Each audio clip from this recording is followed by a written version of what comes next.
Welcome in episode 14 of the Educational Duct Tape Podcast. Today my guest is Captain Kim Pollishuke, and we'll be talking about some awesome geo tools like MyMaps, Tour Builder, Street View, and Tour Creator, and some rad ways for students to keep track of feedback, including two of my favorite add-ons, Autocrat and Doc Appender. Here we go.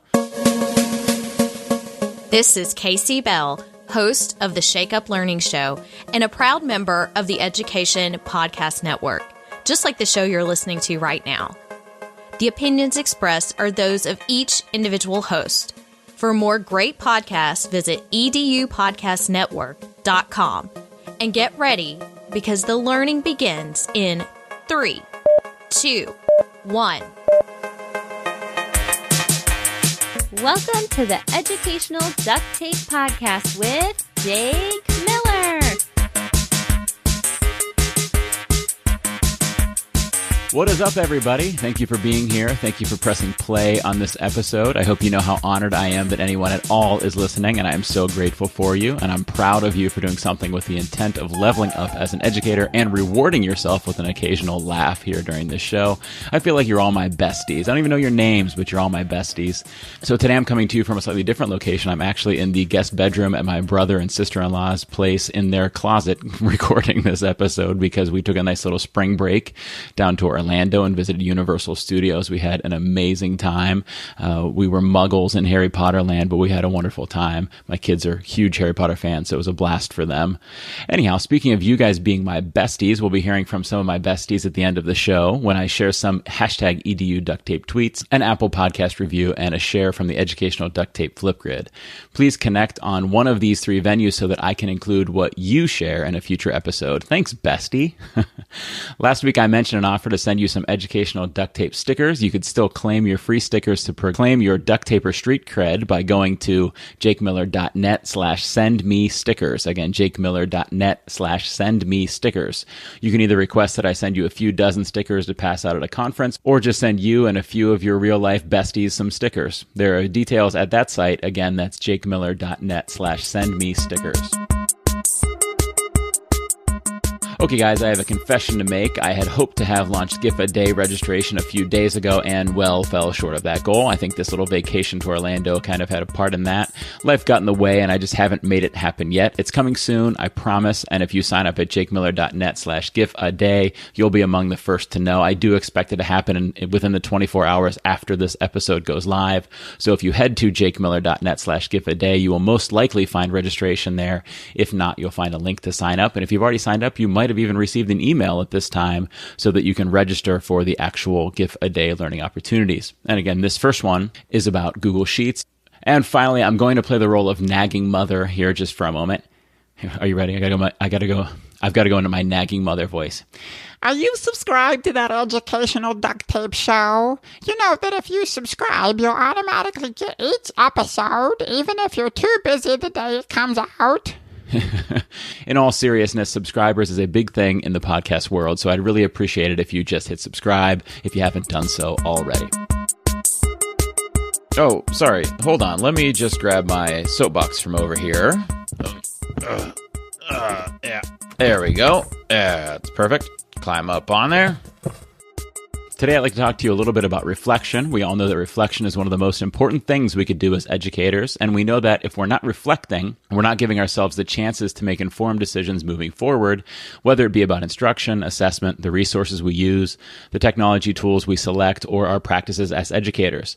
And so, I want to give you two new questions that you can add to your reflections. The first one is one that I use a lot in my everyday job, and it is, what will I do differently next time? I ask this question a lot in my day-to-day work with students. At the school that I work at, we have one-to-one Chromebooks, and I have the pleasure, I'm not sure if that's the right word, but I have the pleasure of talking to students when they have some sort of misuse of their device. It might be that they dropped it, or they lost it, or they may have had repeat offenses of being off task in class, playing a game, or surfing the net. And instead of scolding them, or reprimanding them, or repeating the rules to them, I just ask them, what will you do differently next time? And if it was a dropped computer, often the answer is something like, well, I was carrying it on the top of a tall stack of books, so next time I'll carry it on the bottom. Or if it was a lost computer, they may say, from now on, I'll do a mental check to make sure I have everything before I leave a class. Or if they were playing a game during class, they may say, I'll ask first next time. Or next time I'll resist the temptation to do that. And all of these different things, instead of me telling them, they identify it themselves, and hopefully it means they have more ownership over it and will work to do it better next time. Now, we're actually talking about it today as how we can use this in our practice as educators. So if we're doing a group activity in class, you may say, next time I will give the instructions before I put them in groups. Or if you're doing something with new technology, you may say, I noticed that the students had difficulty figuring out the actual technology, so next time I'll have them work in pairs to support each other.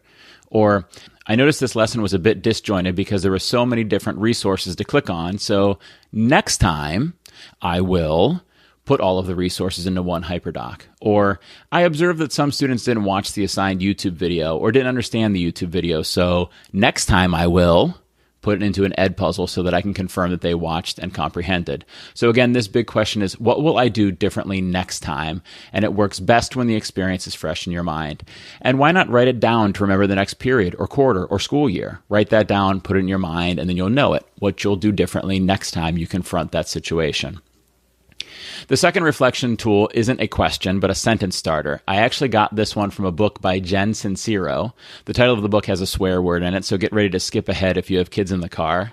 The title is, You Are a Badass. So this wasn't my favorite book, but there were some parts that resonated with me, and this was one. The practice is to use a sentence starter, this is good because.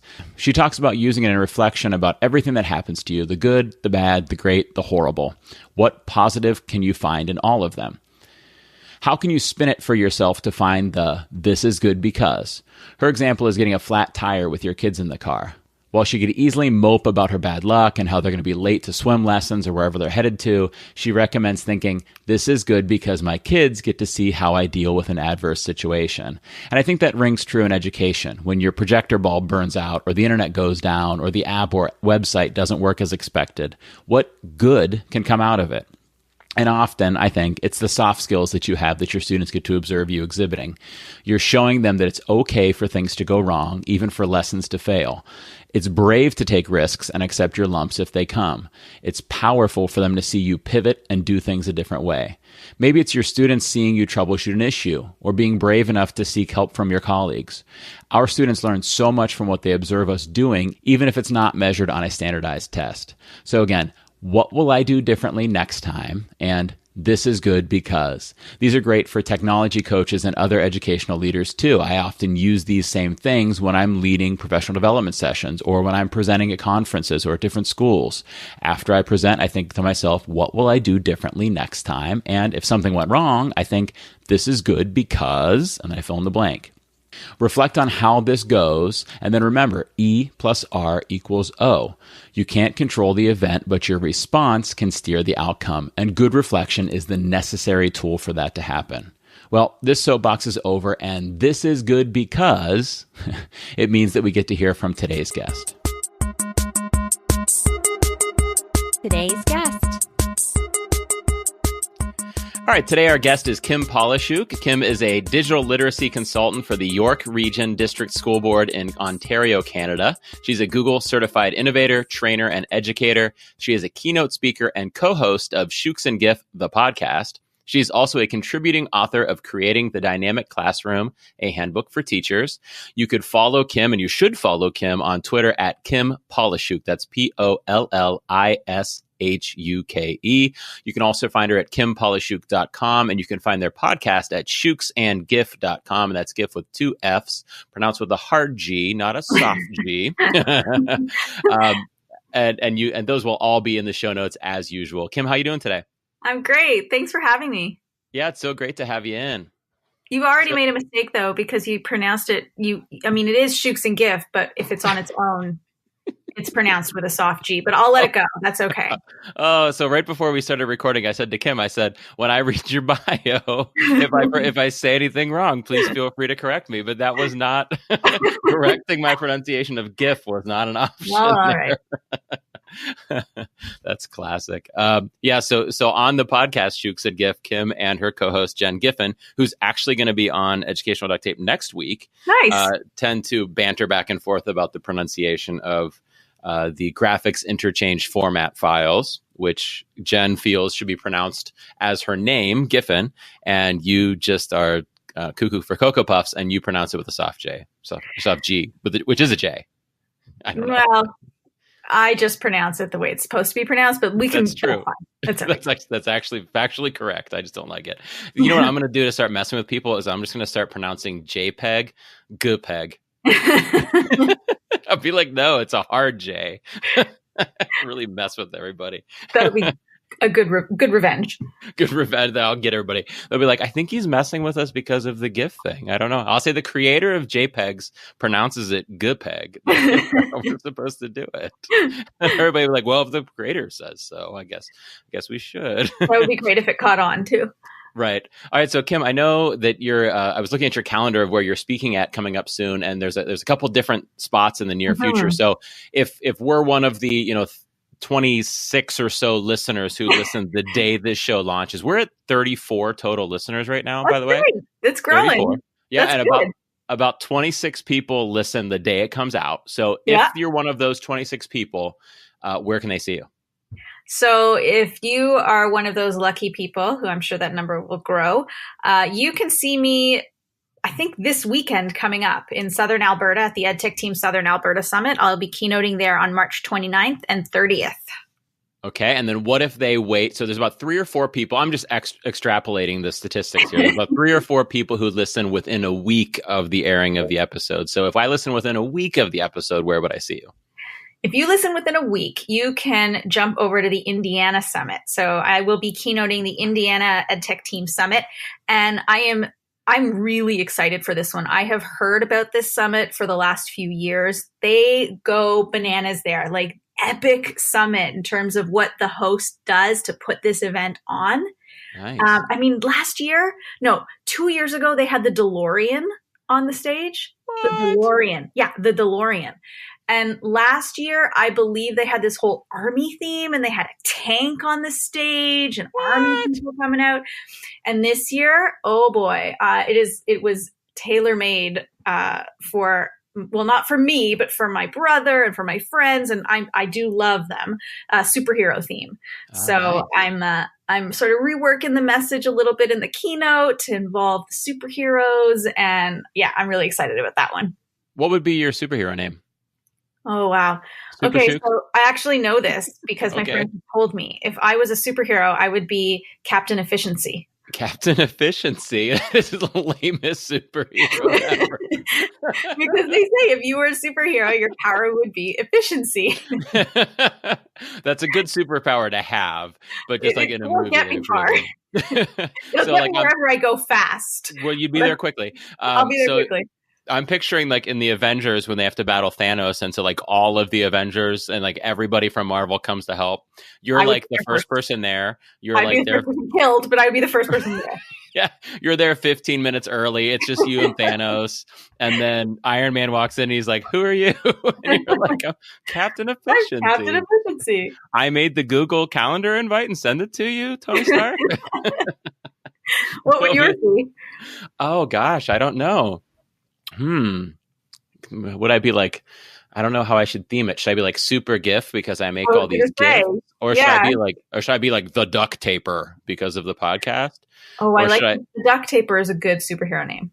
But really, like if I had to be an existing superhero, I'd probably be like Stretch Armstrong, because for those people who've seen me in person know that I'm like 6'4" and like 96 pounds. Oh, one of those measurements is correct, but I'm so I would be Stretch Armstrong. So I'm either Stretch Armstrong or Super GIF or the Duct Taper. So Captain Efficiency, if the listeners aren't that efficient and they listen to you sometime after April 6th or 7th, where then could they find you? I will be in Alberta in August. At the end of August, I will be at the Brooks Alberta Summit. I think I'm keynoting there. I'm organizing that event. I'm pretty sure I'm keynoting as well.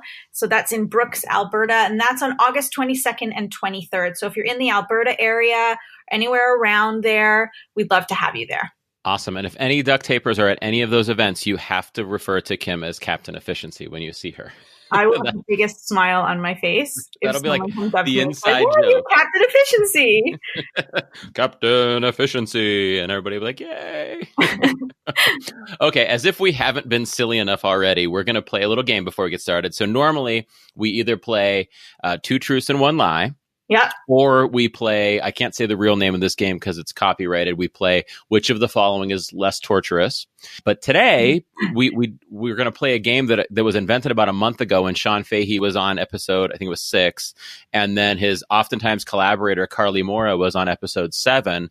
And so we kind of came up with an EdTech version of the Newlywed game, except for not newlywed people, just people who collaborate on educational technology. Okay. And we played a little game between Sean and Carly, and it was a blast. So now it's educational duct tape rules that whenever somebody is on the podcast the week before or after a person they collaborate with, we have to play the EdTech BFF. Oh my game. gosh. Okay. Are you in? I can try. Okay, you're going to nail it. Well, and if you don't nail it, you guys are officially not EdTech BFFs. Oh, dear. Okay. So next week, Kim's collaborator, Jen Giffen, is on the show, and they have their podcast together. And so we're going to see if Kim and Jen are really EdTech BFFs. So I've got 3 questions for you. You're going to give me your answer and what you predict will be Jen's answer as well. Okay. Okay. So first question, what is your favorite 80s band or singer? So your favorite 80s band or singer? So I couldn't choose. I had 2. Can I give you 2? You can give me 2. That's fine. Okay. So Michael Jackson. Nice. And Bon Jovi. Oh my gosh, Bon Jovi's mine. That was going to be my answer. If anybody asked me, if you were like, who's yours? I'd be like, totally Bon Jovi. Yes. I don't listen to so much Bon Jovi nowadays, but when I was a kid, man, I rocked the Bon Jovi. You know why it was Bon Jovi for me? Why is that? Well, when I used to love going to parties, and then as I got older, it still happened in clubs, when they would play Living on a Prayer, and they'd get to the chorus, oh, we're halfway there. And then they'd pause it, and the entire room would sing in unison. Totally. I love that feeling. Yeah, that's great. I love that's probably mine too. You know, the funny thing, so my son, my oldest, is in choir at a school, and they did a concert recently, and they did Journey's Don't Stop Believing, which was it was amazing. It was so fun. And then my mother-in-law was talking about it later, and she's like, I really liked it when you guys did that Bon Jovi song. Yeah. And I was like, no, that's not a Bon Jovi song. He didn't know to correct her, but I made her feel horrible about it, and I had to apologize to her. I had to write her a note and say, like, I'm really sorry about telling you that song wasn't Bon Jovi. So next question. What do you think Jen's favorite 80s band or singer is? Oh gosh, I don't know. I would be able to guess the 90s, but I don't know about 80s. Okay, well, I'm going to tell you what she would say for 90s, I think. I'm pretty sure she would say New Kids on the Block. Okay. So then 80s. Were they in the 80s too, though? Yeah, you know what? They came out in the 80s. I think that's Did valid. I think, hold on, let's Google it. I'm Googling it. Okay. New Kids. In the meantime, I'm going to think. Who else would she have said for the 80s? Wikipedia, years active, 1984 to 94. It counts. Really? Yeah, 84 to 94. Okay, New Kids on the Block. There we go. Answer. And I think you're going to be right because you sound pretty confident. Yeah, Hangin' Tough came out in 88. So that's. Have you ever seen Jen perform a New Kids song? No, but next week on the show, I'm going to ask her to. You should do next week via Hangout and then have her do the New Kids dance. Nice. There are a lot of people out there who were at Isty's Flipgrid party last year who saw her on stage doing the New Kids Hangin' Tough dance. Nice. Step by step. What is it? Step by step. Yeah, that one. That's one.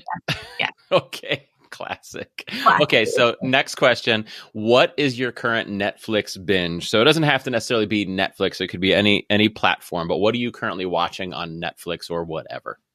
Okay, so currently I am on Prime watching Friday Night Lights. One of my favorites of all time. And on Netflix, I don't know if she would know this, but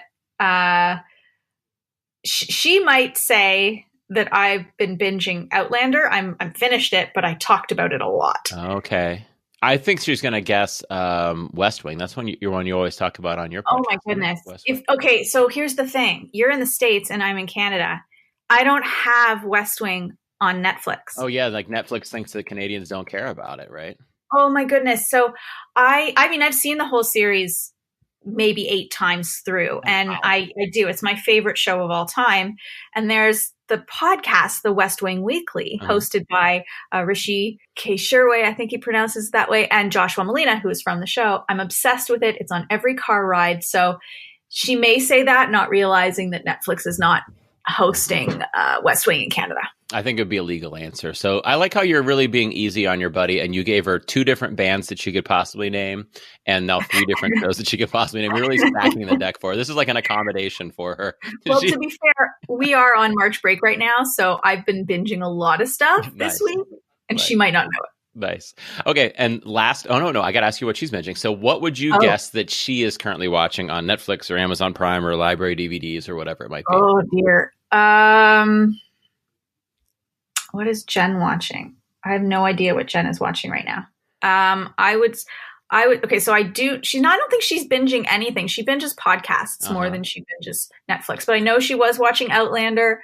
I don't know. I would have to say that's the last thing I heard her talking about from Netflix. We're gonna lock in Outlander, and we're not gonna give her 2 options for this one to see if she's okay. We're locking in Outlander. All right, so now let's actually be a little bit more serious and do what we were here to do. I'm going to sit up straight in my chair. I'm going to try to compose myself a little bit, and we're going to talk about some educational duct tape. Does that sound good? Sounds good. Okay, so we got those 34 listeners listening, and 3 or 4 of them are newbies. And so just so that they know, I'm going to refresh their memory on what educational duct tape is. So educational duct tape is my goofy metaphor that educational technology is at its most useful when it's used as a tool to help address a learning standard or a goal or meet a need or solve a problem in the classroom, rather than when it's used as the goal itself. Much like duct tape is very useful to solve problems, but it's not something that we have a goal of using. That's educational duct tape. Okay? I love it. So my first question for you that we're going to use some educational duct tape on is, how can students track, describe, and highlight locations on a map? So I'm thinking maybe they're reading a story that has geographical locations in it, or they're in a social studies unit about different wars or battles or civilizations or something, or they're talking about different locations or biomes or things like that in a science class. So how would you have them tracking and describing and highlighting those locations? So I loved this question. I think this is not a small question to answer. There's so many different ways diving into the Google Geo tools. Mm-hmm. So my first thought would be to use a Google My Map.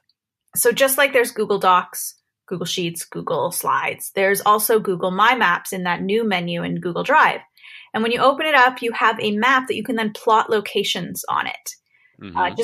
Just like Google Maps, you can search for a specific location. You press a little plus sign, and it adds a pinpoint on the map. You can add them all over the world. You can change the icons to be representative of the content that you're plotting. You can draw lines across the map, draw shapes, color the shapes in.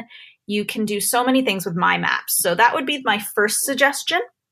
But then they were just talking about My Maps on the Google Teacher Tribe podcast. I was actually just listening to that today, and Matt and Casey had some great ideas for how to use it in the classroom. And they were talking about how you can like draw a shape around an area and calculate the area of it. Yep. It calculates it for you. Yep.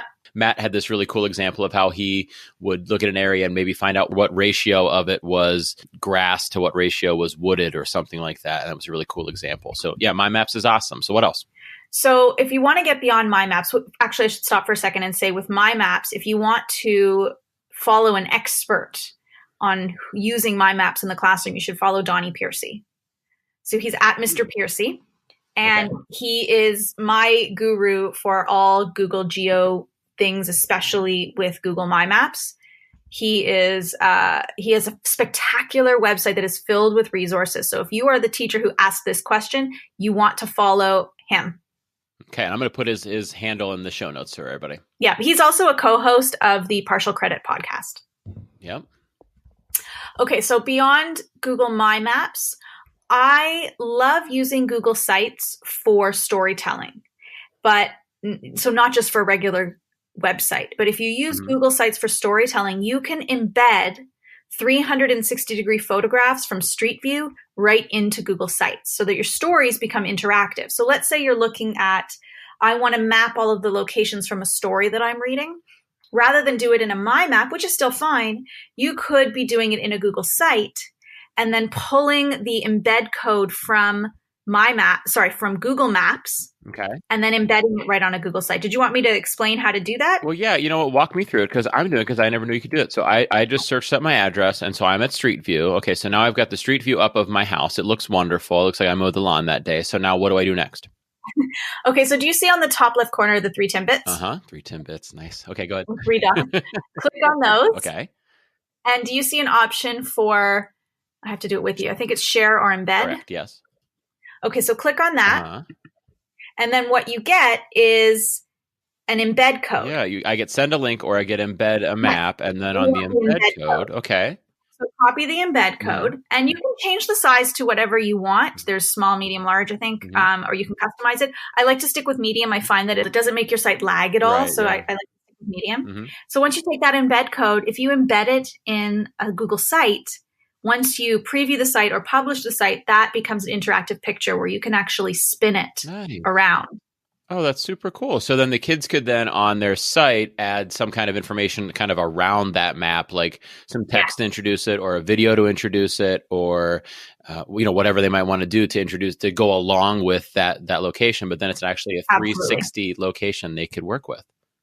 Absolutely. So it's really powerful. You can do it in literacy when you're talking about writing. If you want to talk about social studies and you're looking at, or geography and you're looking at different landforms, you could actually go and find a 360-degree photo of a volcano or of a flat plain and embed them right in. I love that. That's awesome.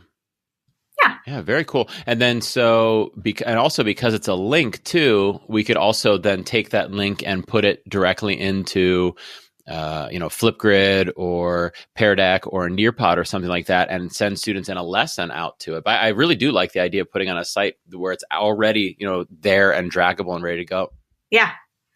Can I give you a little, this is Shooks and Gift style. I'm gonna give you a little aha here. Okay. With this. So, when you go in there to the embed and you could pick small, medium, or large or custom size. So let's say that medium is about right for the dimensions of your site for whatever reason, but you want it to be a little bit bigger, but the large is too big. In that code there, you could actually see the spot where it tells you the size. So if you scroll far enough through there, it says, for me, it says width equals 600, height equals 450. So I could make that 650 and 475 or something like that if I want to. Yep. Start tweaking with the numbers and you'll see how it impacts the embedded image on the site. Right. And you don't have to do that in Street View. You could do that actually on your site where you're pasting in that code. Yeah. And you don't need to know anything about coding to do that. You just need to know numbers. Yeah. And I always love little things like that where you start to figure out some of the elements of how things are coded without actually knowing how to code. You know what I mean? Yeah. And that's a really safe thing for students to play with. Yeah. Like, I know we tell our students all the time, play with it. It's okay. You can't break it. This is a really good example of how they can just start playing with the code. Because if they do manage to delete something that needs to be there, they just go back and get it again from Street View. But it's a really easy and quick way for them to see how the coding behind the 360 image impacts it. Yeah, that's really cool. Yeah, I never knew about that. So thanks for sharing that one. Did you have another one too? Yeah, I would say take a look at something new with Google. It's not brand new. It's been out for a little while, called Tour Creator. I'm sure you've heard of it by now. But Google Tour Creator allows you, like Google Sites, but even more with an interactive component to it. It allows you to embed 360-degree photographs into a story that sits within that 360 photograph. Right. So you find the photograph from either Street View or, which I love, it doesn't have to be posted on the web. You can actually have a Street View picture that you can upload into this story. So it doesn't have to be public for the world to see, which is a really nice piece for privacy when you're thinking about your students' published work. Because you don't always want the 360 photo that you make to be public on Street View. Right, because what if you're taking, like you say, take a picture of your bedroom, and then we're going to do some math activities to figure out the areas of your walls and things like that. So you don't want to put that picture up there on the web where people can get to it. There's kind of this, I don't know if it's unwritten or it may be written somewhere, rule about Street View that it's geographic, right? So you're looking at locations. It's not really kids people smiling and posing for pictures, even though I am guilty of putting myself in some of them, smiling for pictures. So if your story is actually about people, then you might want to find a 360 photo that you're just going to upload. Right. And then you can link one 360 to another. And those become the pages of your story. But then within that 360-degree photograph, you can embed photos on top of it. Do you remember that app ThingLink? Yeah, totally. So it's kind of like that. So you can put little circles on your 360-degree photograph that when you click on it, information pops up and a picture pops up. Essentially, you're creating your personalized Google expedition. Yeah. So I want to share kind of two things to go with that too. So first of all, I'm going to put in the show notes a link to a post on Eric Kurtz's blog site, Control Alt Achieve, where Eric does a great job of when he picks a tool, he's going to do a post on, it's going to be user guide level detail. Yes. It's going to walk you through it. So he has a great one on how to use Tour Creator, but then also, and I'm pretty sure this was from Donnie Piercy, who you mentioned earlier, did a post about how to make your own tours, but that they don't have to be pictures. They don't even have to be 360 pictures. You could actually just make your own 360 images in Google Drawings or something like that and have it be in there. I'm not sure if that was Donnie or not. So I don't think you can make 360 images in drawings. Maybe I'm wrong, but you can embed 2D pictures into a tour creator on a 360 picture. Right. So here's what it was. It was, they were doing it in drawings, whatever post this was, and I'm going to find it and put it in the show notes because I can't find it right now while I'm trying to search for it. But whatever post this was, they were talking about making a 2D picture in Google Drawings that was the right dimensions, that when you put it into Tour Creator, it actually wrapped around the entire plane of view. Really? Yeah. So you could create, it could just be like a timeline. Right. So from left to right, it's from the beginning of Earth to today, and have the kids put in all the different events on the timeline. And then I get, make it rectangular, and then when it'll loop around. Yeah, exactly. Yeah, make it a really, awesome. really wide rectangle, and then you could physically turn around in the thing. I've got to find that link and share it. Now that I'm looking at, I don't think it was Donnie. Donnie shared how to add your Bitmojis to your tours, which is awesome too. So I'll stick that in there. But there was somebody else that added it, and I know I saw it on Twitter, and I loved it, and I didn't save it well enough, so I've got to find it. But I'm going to add that in. So that's Tour Creator. Yes, and the newest update with Tour Creator that Donnie recently tweeted about is that you can now upload the tours that you build through Tour Creator into Google Expeditions and then interact with them like you would an Expedition, but only on Android. It's not yet on iOS. It's coming, but it's not there. So the biggest thing with Google Expeditions has always been, this is an incredible interactive experience, but we want the ability to create content. We want our students to be able to create their own. And now you can, when you smash Tour Creator with Google Expeditions on Android. Totally. So you can make those things and then have people, be able to look at them in those headsets or on a screen too. Super cool. Super, super cool. So that is, and I hate this naming that Google did here. They're normally so good about branding things and naming them well, but they have Tour Creator and Tour. And they also have Tour Builder. Right. So Tour Builder is the one I'm going to talk about. I don't think it's better than these three. It's just different from these three, right? So Tour Builder is not 3D. Tour Builder is 2D on a map. So it's most similar to Google My Maps, which was the first one you shared. The big difference between Google My Maps and Tour Builder, Google My Maps on one hand is collaborative. So you and I can make a map together right now. Tour Builder is, unless I'm mistaken, is not collaborative. And then the nice thing about Tour Builder, though, is I can make you go in order through the My Maps. So whereas on My Maps, yes, you can collaborate. Yes, you can add text to go with your locations. Yes, you could change what the pins look like. You could add pictures to go along with the different locations and things like that. You can't say the story of this battle or whatever goes from this location to this location to this location. There are just a bunch of locations. Right. Tour Builder leads you through it almost like a slideshow or a timeline, but it's on a map and you feel like you're kind of jumping around the map. So it's just for a different goal, I had the most amazing experience in my geography class with Tour Builder about 5 years ago. I made it, I want to say it was almost like an amazing race. So I had my students in small groups and they had clues all over the room on little cards. So when they would go to a specific location in the tour, it gave them a location, some pictures, and some characteristics of that location. Mm-hmm. And then they had to run around the room and find the right set of criteria that matched that location. We were learning all about site and situation. It's a grade 8 geography component. Okay. And we had to all learn how all the physical features impact the way people settle on land. Oh, cool. And the way people build their settlements. Uh-huh. It was just a really neat exercise that we used Tour Builder for. And I have videos of them running around the room and trying to put together this criteria with this location. It was fantastic. That's very cool. That was one of those amazing classes that you have. I talk about them in my keynote, where as soon as I would learn something, I would get really excited about it. And I would say, we're going to try something. And they would just dive in. They loved it. Yeah, it was a really great interactive activity. And that was back when Tour Builder did have 360-degree images. It was with Google Earth back then. So when you clicked, well, it wasn't really with Google Earth. When you clicked on a location, the globe would spin.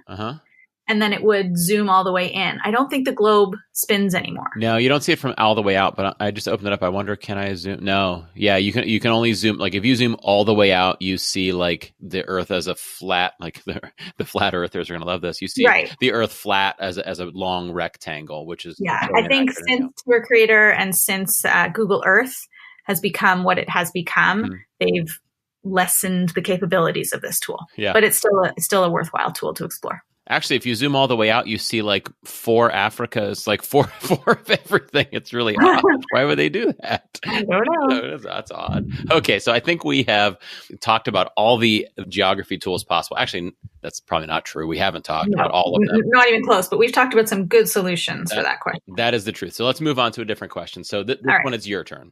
Okay, so I have a question. How can students organize all the feedback they receive from their teacher? And I specified in math. Oh, okay. Because I remember when I was in the classroom, I always struggled with my students with how can I help them keep track of all the feedback that I'm giving them in math. We used to do math conferences all the time, or feedback on assessments, feedback on performance tasks. But the feedback was all in different places. Right. And it was different with literacy because they're working on a document or they're working on a piece of paper, and it's just always sort of the same place. But math, it just goes everywhere. Right.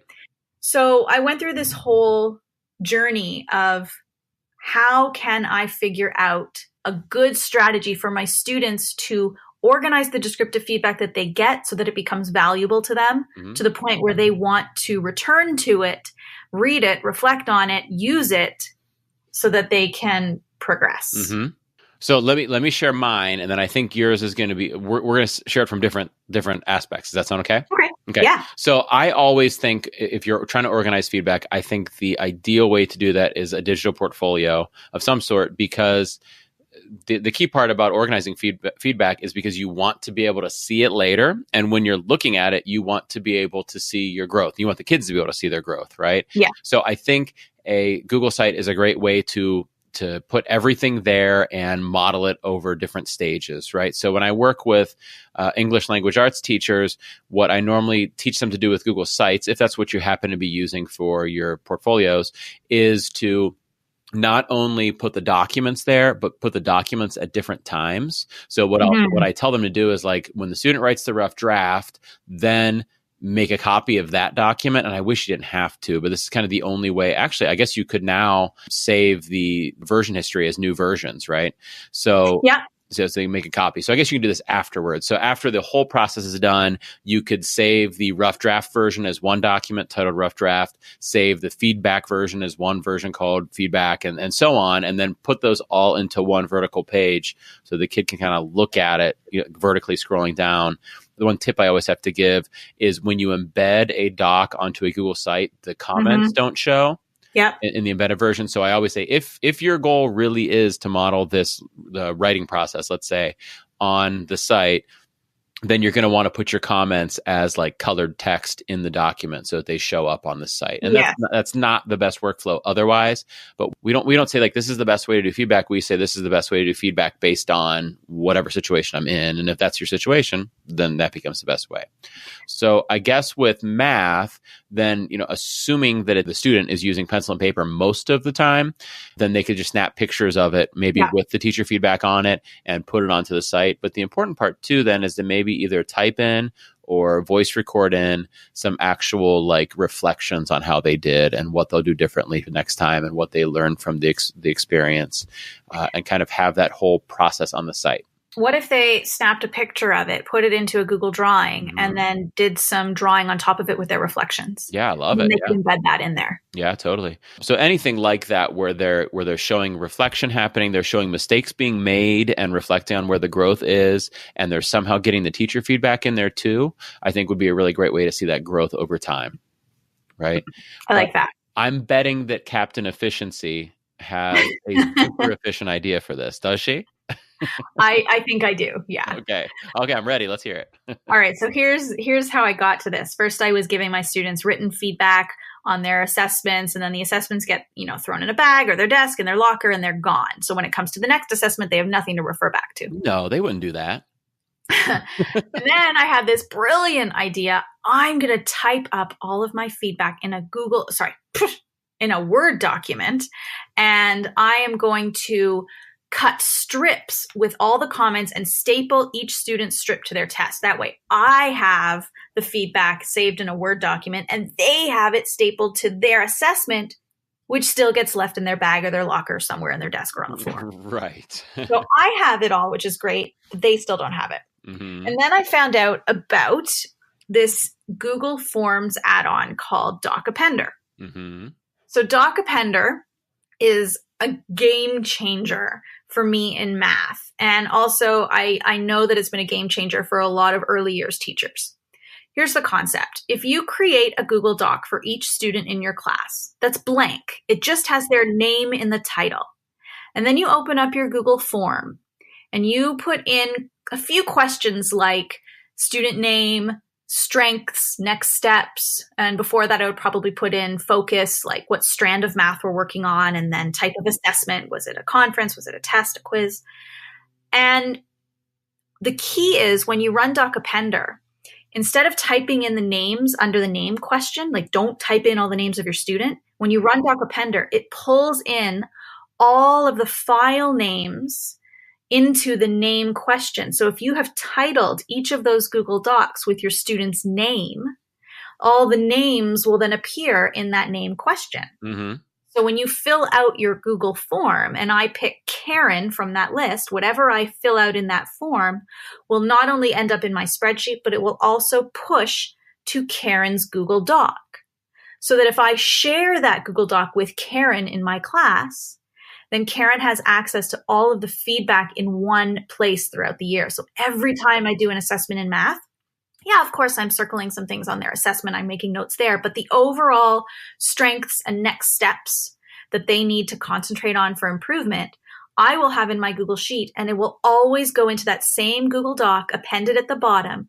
And my students knew they were required to not just read that, but comment on it and engage in dialogue back and forth with me on their feedback. And they also knew that whenever the next assessment was coming up, I was going to check back into their document to see what next steps did I give them last time, and did they follow up on that in this assessment. Oh, I love that idea. So it really streamlined it for the kids. They always knew where all of their feedback was in math. Yeah. So I've got to say, I've known Appender for years. So Appender is an add-on from New Vision's Cloud Lab, and New Vision's based out of New York City. They make all of the awesome add-ons that you could add to forms or sheets. Almost all of them are New Vision's.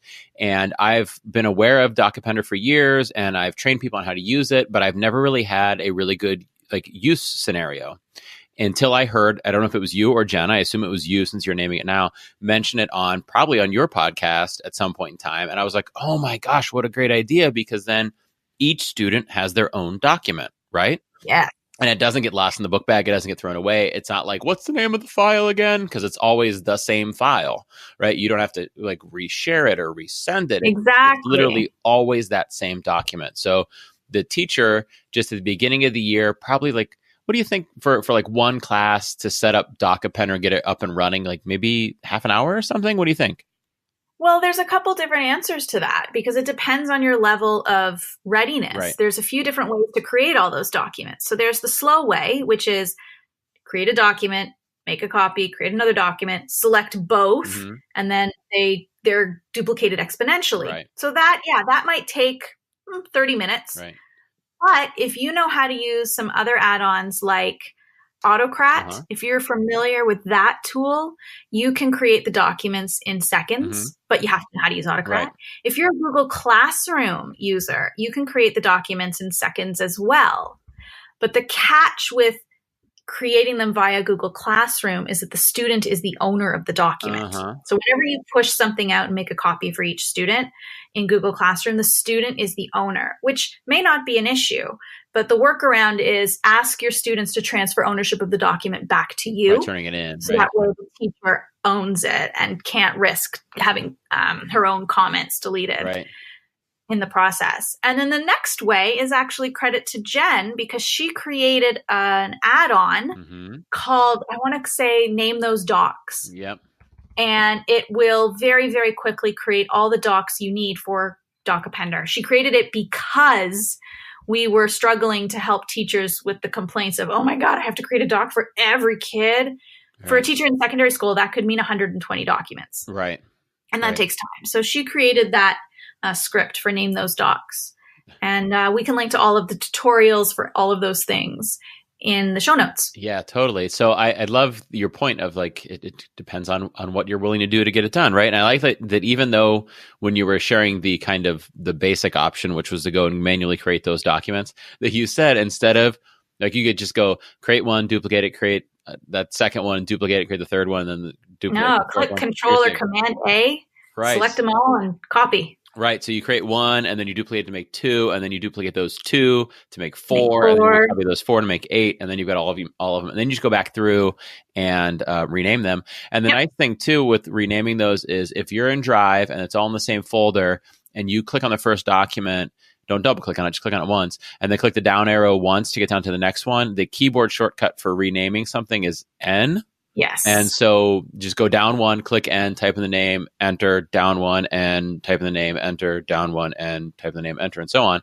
So if you have 30 kids or something like that, that seems good enough to me. Yeah. But if you have, more than that, then you want to start looking at the Autocrat option or the Name Those Docs option. When you first said the Google Classroom one, I was like, whoa, that's a great idea. But I think you're right. That point about it being the kids' document, and then when they turn it in, it's just yours and not theirs. It would get a little bit hairy there. So I think, but it still is a valid option. And that to me is one of the easiest, fastest ways to do it if you're a Google Classroom user. My only suggestion would be do it in front of the whole class, and then all at the same time. Everybody click the share box. Everybody click change ownership, and then just get it done in one shot. You're right, and that's a good idea. And you're right. There's not one way to do these things, and there's not like it's a pet peeve of mine when there's like an ed tech person who's like, no, don't do that. This is the way to do it. Right. Yeah. It's whatever is going to work for you, because ultimately it's not how you do the technology. It's how you do the teaching that matters. Yeah. And so whatever, people always say, can I do this? And I'll say the answer is always going to be yes. It's just what's your level of readiness? Right. And there's going to be 7 different ways to do it. It's just what level of readiness are you at? Right.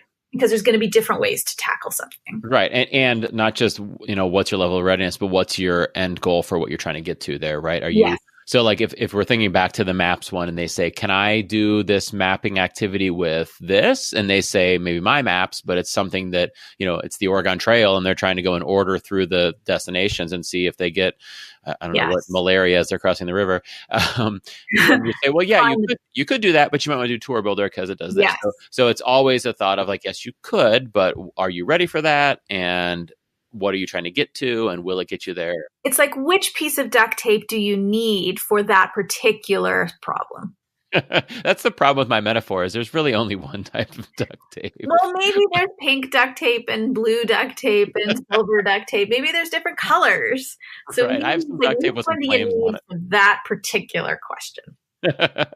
But I couldn't name the show like Educational Hammer or Educational Screwdriver. That sounds like a mixed drink. I can't. So it's got to be Educational Duct Tape. I just got to stick with that. Yeah, no, it's good. Stick with it. And speaking of educational duct tape, I like how you went through kind of the origin story of where you came up with that solution, because you said, okay, first I realized that feedback is important. So I write down this feedback and I give it to the kids. And then I realize that they're losing that documents and I can never see it again. So I type it in documents and then I have access to it. And then you realize, but they're still losing the paper copies. So now you're doing it in docs. And then you realize now it's hard to keep track of all those docs and I'm losing all this click time going from doc to doc to doc to doc. So now I'm going to use Doc Appender, which kind of puts it all together and you keep leveling up, you know? Yeah, but it all originated from my desire to have my students be able to reflect on their feedback, to actually make the feedback meaningful to them. Because if I'm giving them descriptive feedback, which that's what I promote, for me, descriptive feedback is the way to go. Right, totally. And if I'm spending all of my time giving my students descriptive feedback, but they're not using it, right, then I've missed a step. Amen. Then it's not serving them. Right. So I needed to figure out a way for them to find value in that feedback so that it actually helps them improve. Totally. Amen, sister. Can I level your idea up another notch though? Please. So that document that's being generated and filled in by Doc Appender, you could still do edits in it, right? And then Doc Appender just adds it at the bottom, correct? Yes. Okay, so for the people listening that've never used Doc Appender, picture it starts as a blank document. Kim fills out the form, and then there's one paragraph of text or whatever. And then the next time she fills out the form, there's then another paragraph of text underneath that. But what she could do also is just manually type into the document in between submission 1 and submission 2, and then just puts the new stuff underneath the typing. So students could then go to that document and type in their own reflections on what you said, right? I can make that even easier. Okay. So let's say in your Google form, you have some questions, like I said. So you have name, you have strand, type of assessment, strengths, next steps. Create another question that says student reflections. Right. But make it optional so that the teacher never has to fill it in. Yeah. When you choose which questions you want to appear in that Google Doc, include that question. And you get to choose between 3 formats for Doc Appender. One of them is a bulleted list, one of them is a horizontal table, and one of them is a vertical table. So if you choose one of those tables, there will always be an empty cell waiting for the student to fill in when they get the doc. Yeah. Okay. Nice. So because it was a form option, it's in that table for them to fill out. Okay. I was thinking you were going to say, have the form start with the question, teacher or student, and then branch off to different responses based on who was filling out the form, which... Yes, but that brings up another thing. I have not just used Doc Appender for my feedback to my students. I have set up Doc Appender so that anybody in my class, all the students can use it for peer feedback. So when there's presentations going up there, I will have links to the right form. So all of my students will fill out forms and then the feedback goes to the students. Hey. I've seen physical education teachers use Doc Appender when they're doing circuit training. And they have students record their results or their reps and their sets. And I don't know what a phys ed teacher would deem important, but whatever it was, they would have iPads around the room and then the kids could just fill it out and document through Doc Appender. Right. And it all goes back into that document where then they could type in some stuff later if they need to. Right. And then the other thing is too, because it's an editable doc, as long as you're careful about where you're putting it, you could go back and then add in like pictures and things like that too, right? Yes. Right. So now if you really want to get creative, there is another add-on called Image Appender. Oh my gosh, I never even know about this. Okay. Yeah. So this is a Google Doc add-on. It's called Image Appender. Now I'm hesitant to strongly recommend it. It does work, but there's certain restrictions to it. Okay. Like you cannot have anything else in the document before using Image Appender. Oh. So what Image Appender does is if you are filling out a Google form, and one of the things in a Google form is a file upload and you've uploaded an image, you know that when you do Doc Appender, it just comes out as a URL. Okay. What Image Appender does, if you run that in the Google Doc afterwards, is it turns the image into the image. Oh, cool. Yeah. That's neat. So what I was actually thinking of was what if, the doc was already filled out by the teacher and then maybe the student snapped a picture of their work. We were talking about math class and it goes right in. So they wouldn't be using Image Appender in that situation because there's already content in the doc, but they're just adding a picture to go kind of alongside those reflections. Oh, that would be really cool, actually. If in my feedback I said, here's your next step. I want to see evidence that you have done this. Mm-hmm. And then as they're working, then they say, okay, I just did that. I'm going to snap a picture. I'm going to drop it into the document. So then I can comment on it, tag my teacher, and then she'll know to go in and take a look. See, I did it. Right. Yeah. Super cool. You could tell we're ed tech nerds right now, right?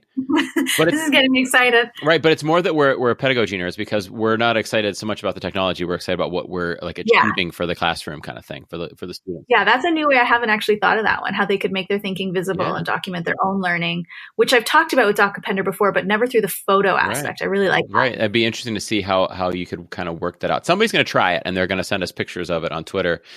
I hope so. #edu duct tape. And we're going to find out what they do. And they're going to come up with other, even more awesome ideas too. I just know it. Yeah, I hope someone does it. I would love to see that. Yeah, I think they will. Okay, so we are going to wrap it up because my oldest has baseball practice right now, which is good news for me because it's finally springtime or almost spring. So we've got to go do some baseball practice. But also because we have talked about so much awesome stuff that everybody is feverishly jotting down notes and scribbling down ideas. And we just have to stop before we make anybody's head explode. Does that sound good? Sounds good. Okay. So a reminder to everybody, you could follow Kim on Twitter at Kim Pollishuke. It's Pollishuke. Her website is also KimPollishuke.com. Check out her podcast at shukesandgift.com. Again, those will all be in the show notes. Look out for her at the Southern Alberta Summit on March 29th and 30th, at the Indiana Summit on April 6th and 7th, and in Brooks, Alberta at the Summit taking place on August 22nd and 23rd. Did I get it all in there, Kim? You got it all. Okay, thank you so much for being here. And I hope everybody is not only going to go follow you, but they're going to go listen to the podcast because you guys are a riot on Shukes and GIF. Thank you. We're going to pick up our podcast again in a few weeks. We're coming back from our midterms. I'm excited. Well, thanks for being here today. No problem. Thanks for having me. What a great chat with Kim. She is just an awesome educator. You could hear her passion for what she does with students and with educators when she talks about it. Just so excited to talk about education and educational technology. It was fun to hear her ideas and to chat with her about them. I hope you guys go follow her and listen to her podcast with Jen Giffen, Shukes and GIF. Now let's hear some stuff from our Duct Taper community. First up, our Apple Podcast review comes from Kiefer SJ. That's our friend Sarah. And she says, every episode is a must listen. Jake packs it with tips, resources, and fun. He and his podcast truly are gifts. And she spells it GIF-T. Get it? Gifts? Are truly gifts to all of us. So thanks for that, Sarah. I really appreciate that. And those of you that have also left Apple Podcast reviews, I really, really do appreciate them. They brighten up my day to read them, and I hope to continue to include one per podcast. So if you haven't reviewed us, please go jump on Apple Podcasts and find the show and leave us a review there. That really helps out. Next up, our #edu duct tapers for today. First up, we've got at Wade Technology, who said, do you use the Google Tasks app? And he provided a link to the new updates to Google Tasks, and they're exciting. You should go check them out. Google Tasks now. You could pull in old reminders. You could add reminders to the tasks and things like that. And he said this might be another great note jotting tool for you #edu duct tape listeners. So Adam was going back to a previous discussion on what ways we have that we could take notes to podcasts, especially when we're on the go. And he's recommending the Google Tasks app because you could probably do them on the go from your phone and include some reminders and things like that. Another great idea for people to go out there and check out. Next up, at D Yerks Jr. 1, who I think actually now is Don Y, the tech guy, or something like that is his new handle. I have to make sure I have that right in the show notes. Said at JakeMillerTech, at Jay Shanter. Jake, I came up with a way that fellow #edu duct tape listeners can save notes while listening to a podcast. If the podcast is uploaded to YouTube, then YouTube has a feature that can help the listeners take notes. Check out the video below. And what Don actually shows here is that any YouTube video, I believe it's any YouTube video, at least my podcast videos that are on YouTube, you can look and see in his tip, which I'll link into the show notes, how to see the transcript of the episode. So that'll easily help you jump around. So if you want to go back to, say, when we talked about Google Maps in this episode, you could open up the transcript and do a Control F and search for Google Maps. So another nice tip for aiding you in your note-taking process that you can check that out. And again, I'll put a link to Don's tweet in the show notes so that you can find out how to do that.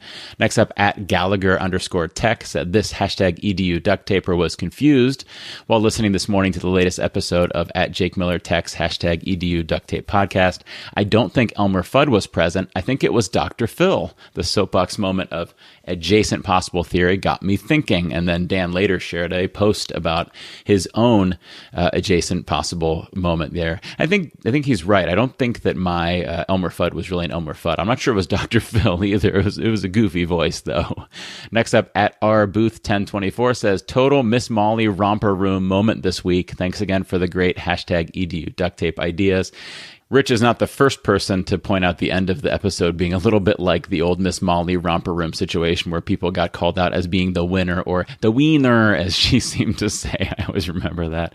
Next up, at Special Techie said, #edu duct tape. After you mentioned meeting a podcast listener in the wild, all I could think of was adding #ducts in the wild, and that's DUCTS in the wild, to the selfie you have to take. I like that hashtag. It's got a certain ring to it. Ducts in the wild. Interesting. Next up, at Fortney Tech, that's John, says the concept behind #edu duct tape has really helped me to explain to teachers and my admin why we use tech in schools. It's not to prove that we're super cool or super smart. We are, but that's beside the point. It's to solve a problem and to make school matter to kids. I love this feedback, John, because this shows me that what I'm trying to say in my message here is getting through. I'm not just trying to share with you about Google Street View or Google Tour Builder or any of these tools that we talk about. I'm trying to help educators see the strategies that we could use in the classroom to continue growing and benefiting students. Next up, at Teachers on Fire, the Twitter address for another awesome podcast called Teachers on Fire, responded to me giving their show a shout out and said, huge thanks for the shout out at JakeMillerTech. I'm a big fan of #edu duct tape as well. Love the humor and creativity you bring to your show. So thanks for that, guys, at Teachers on Fire. The question that I was responding to there was, what different podcasts do you listen to that have great conversations between educators? And this is one where it's really just teachers talking together about being teachers. That's a good one. And I'll put a link to the tweet into the show notes so you can see which other podcasts I gave a shout out to there as well. And finally, our last one for today, at Barry Lindler, said, based on recommendations from at Applin Teacher, I've become a big fan of #edu duct tape podcasts. Thank you at JakeMillerTech. So Barry, I really appreciate this. And Susan, that's at Applin Teacher there, I really appreciate you sharing the love and providing this as an idea for other educators out there. Those of you who are still here at the past 1 hour mark of this episode, I hope that you are also sharing your love for the show with others so that they could discover and listen to the podcast as well.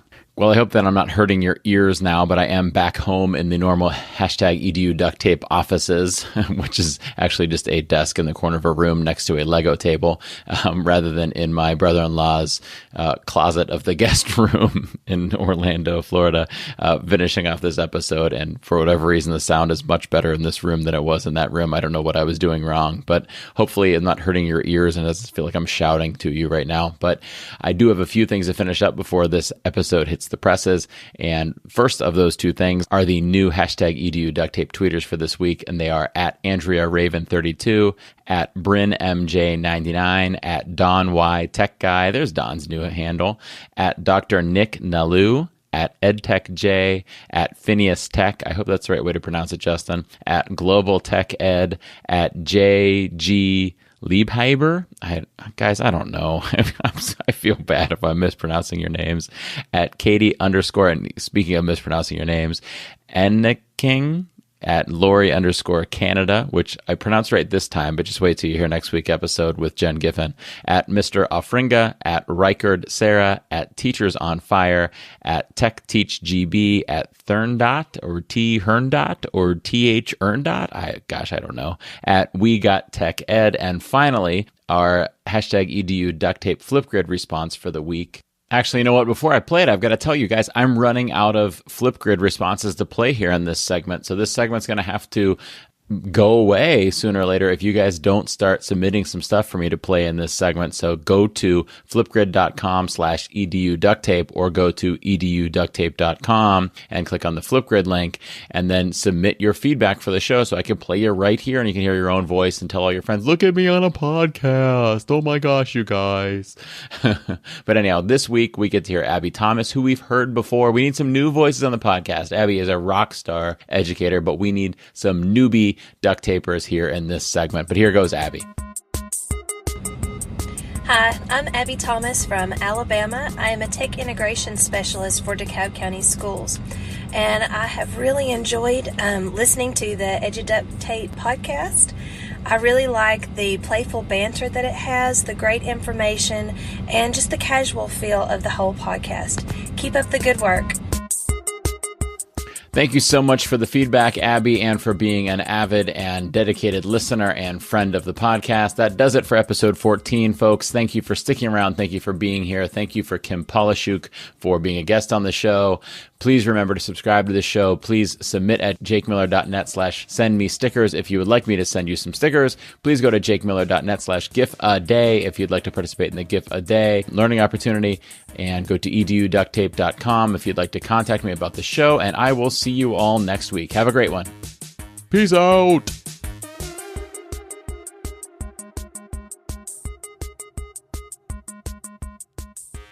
Thank you for listening to the Educational Duct Tape Podcast. Please consider rating and reviewing the show on your favorite podcast app.